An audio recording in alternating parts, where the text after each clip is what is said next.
Cameroun est bien connu pour ses stars footballistiques, musicales, son élite politique et même intellectuelle. Toutefois, certains aspects de ce pays restent ignorés de la grande majorité. Bonsoir et bienvenue à tous. Aujourd'hui, dans cette nouvelle vidéo, nous allons vous présenter 11 choses que vous ignorez du Cameroun. Alors, si vous êtes prêts, on commence. Avant de commencer, n'oubliez pas de vous abonner et d'activer la cloche de notification, car cela va vous permettre de ne pas manquer nos prochaines vidéos. C'est parti.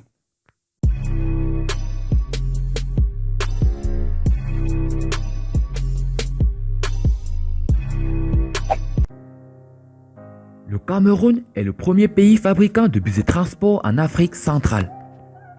Fabriquer les bus de transport au Cameroun, ce n'est plus un rêve, encore moins la seule exclusivité de l'Occident. Désormais, les bus de transport peuvent être fabriqués au Cameroun. Visiblement, le voile est levé.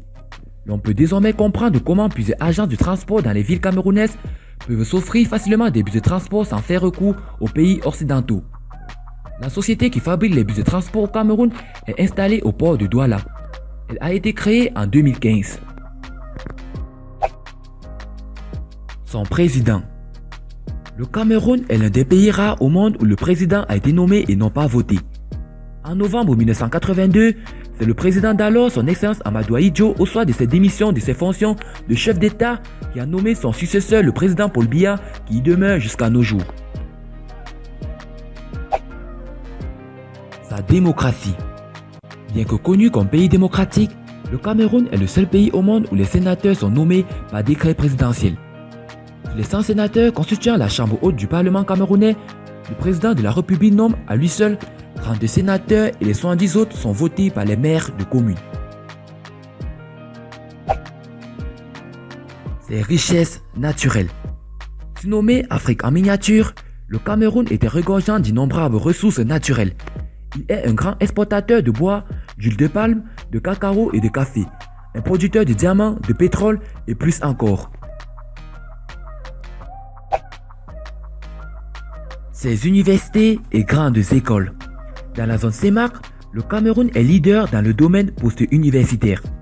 Il possède plusieurs écoles et universités de renommée internationale parmi lesquelles l'École nationale supérieure polytechnique, l'Institut sous-régional de statistique et de l'économie appliquée, l'École nationale de la magistrature, etc.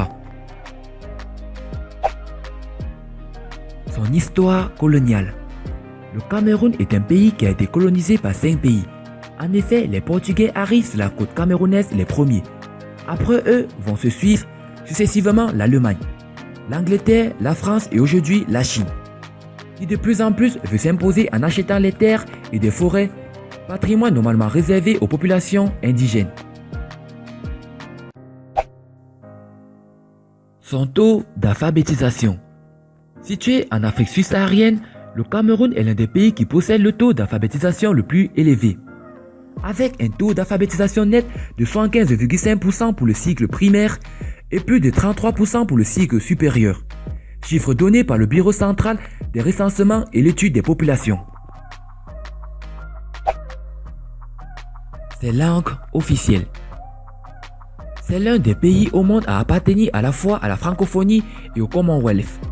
Mieux que le Canada, l'anglais et le français sont des langues officielles du Cameroun, à la différence qu'au Cameroun, les deux langues sont reconnues et utilisées quotidiennement par tous dans toutes les régions du triangle. Sa stabilité sociale. Le Cameroun reste l'un des seuls pays anciennement colonie française en Afrique à ne pas avoir connu de guerres civiles ni de coups d'État depuis son accession à l'indépendance en 1961. C'est ce qui fait dire du Cameroun qu'il est un havre de paix. Sa diversité linguistique.